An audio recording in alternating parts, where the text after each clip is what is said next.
ഉള്ളം കലങ്ങും പ്രയാസം വന്നാൽ ഉണ്ടെനിക്ക് ഭയസ്ഥാനമൊന്ന്.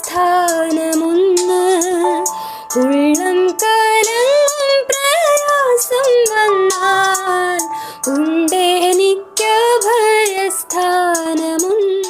സുഭാഷിതം 137 സങ്കീർത്തനം വേദനയുടെയും വിലാപത്തിന്റെയും ഒരു സങ്കീർത്തനമാകുന്നു. ബാബേൽ നദികളുടെ തീരത്ത് ഞങ്ങൾ ഇരുന്നു, സിയോനെ ഓർത്തപ്പോൾ ഞങ്ങൾ കരഞ്ഞു. അതിന്റെ നടുവിലെ അലരി വൃക്ഷങ്ങളിന്മേൽ ഞങ്ങൾ ഞങ്ങളുടെ കിന്നരങ്ങളെ തൂക്കിയിട്ടു. 137 സങ്കീർത്തനത്തിന്റെ 1-2 വാക്യങ്ങൾ. ചരിത്രപരമായ ഒരു സംഭവത്തെ ബന്ധപ്പെടുത്തിയാണ് സങ്കീർത്തനക്കാരൻ ഇത് എഴുതിയിരിക്കുന്നത്. മിസ്രൈമിന്റെ അടിമത്തത്തിൽ നിന്ന് ഇസ്രായേൽ ജനത്തെ വിടുവിച്ച് കനാൻ ദേശത്ത് കൊണ്ടുവന്ന് അവരെ പാർപ്പിച്ചു. എന്നാൽ ജനം യഹോവയായ ദൈവത്തെ ഉപേക്ഷിച്ച് അന്യ ദൈവങ്ങളെ സേവിക്കുകയും പാപവഴികളിൽ ജീവിക്കുകയും ചെയ്തു.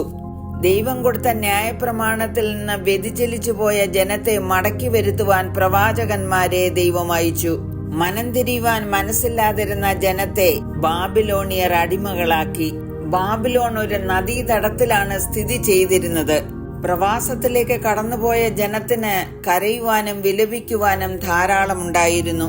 എത്രയോ പ്രിയപ്പെട്ടവരുടെ മരണത്തിൽ അവർ കരഞ്ഞു. അവർക്ക് സ്വന്തമായിരുന്നതെല്ലാം നഷ്ടപ്പെട്ടതിൽ അവർ കരഞ്ഞു. സിയോനെ ഓർത്തപ്പോൾ അവർ കരഞ്ഞു. യെരുശലേമിൽ അവർക്ക് മഹത്തായ ഒരു ദേവാലയം ഉണ്ടായിരുന്നു. ദൈവത്തിന്റെ സാന്നിധ്യം ഇറങ്ങി വന്നിരുന്ന ഇടമാണ് സിയോൻ. സിയോനെ ഓർത്തപ്പോൾ ഞങ്ങൾ കരഞ്ഞു. അവർക്കൊരിക്കലും സന്തോഷിക്കുവാൻ കഴിയുന്നില്ല. അവർ പാടുവാൻ ഉപയോഗിച്ചിരുന്ന വാദ്യോപകരണങ്ങളെ അലരി വൃക്ഷങ്ങളിന്മേൽ തൂക്കിയിട്ടു. ജനത്തെ അടിമത്തത്തിലേക്ക് കൊണ്ടുപോയവർ അവരുടെ വിനോദത്തിനായി പാടണമെന്ന് ആഗ്രഹിച്ചെങ്കിലും ജനത്തിന്റെ ചോദ്യം ഇതായിരുന്നു: ഞങ്ങൾ യഹോവയുടെ ഗീതം അന്യദേശത്ത് പാടുന്നത് എങ്ങനെ? അവർ ദൈവത്തിങ്കിലേക്ക് മടങ്ങി വരുവാൻ തീരുമാനിച്ചു.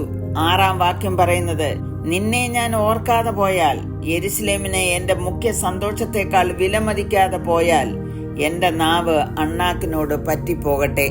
If I do not remember you, let my tongue cling to the roof of my mouth. If I do not exalt Jerusalem above my chief joy. പ്രിയമുള്ളവരെ, ഈ സങ്കീർത്തനം നമ്മോട് എന്താണ് പറയുന്നത്?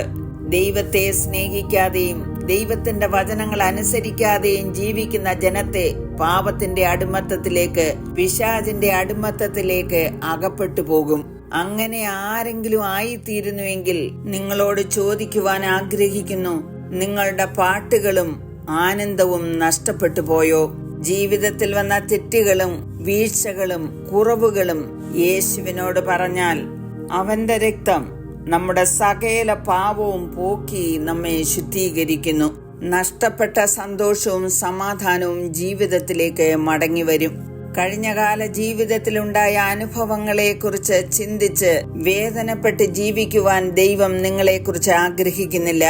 യേശു കർത്താവ് പറഞ്ഞു: നിങ്ങൾക്ക് എന്നിൽ സമാധാനം ഉണ്ടാകേണ്ടതിന് ഇത് നിങ്ങളോട് സംസാരിച്ചിരിക്കുന്നു. ലോകത്തിൽ നിങ്ങൾക്ക് കഷ്ടമുണ്ട്, എങ്കിലും ധൈര്യപ്പെടുവീൻ, ഞാൻ ലോകത്തെ ജയിച്ചിരിക്കുന്നു. ആകയാൽ ആ യേശുവിൽ വിശ്വസിക്കാം, പ്രാർത്ഥിക്കാം. കരുണയുള്ള പിതാവേ, ഞങ്ങളുടെ ജീവിതത്തിലെ കുറവുകളും പാപങ്ങളും അവിടുന്ന് ക്ഷമിച്ച് ഞങ്ങളെ സന്തോഷത്തിലേക്കും സമാധാനത്തിലേക്കും കൂട്ടിക്കൊണ്ടുവരണമേ എന്ന് യേശുക്രിസ്തുവിന്റെ നാമത്തിൽ അപേക്ഷിക്കുന്നു. കേൾക്കണമേ. ആമേൻ. ഉറ്റവർ സ്നേഹിതർ വിട്ടുപോയെന്നാലും ഉന്നതന്മാരില്ല കൈവിടില്ല. ഉറ്റവർ സ്നേഹിതർ വിട്ടുപോയെന്നാലും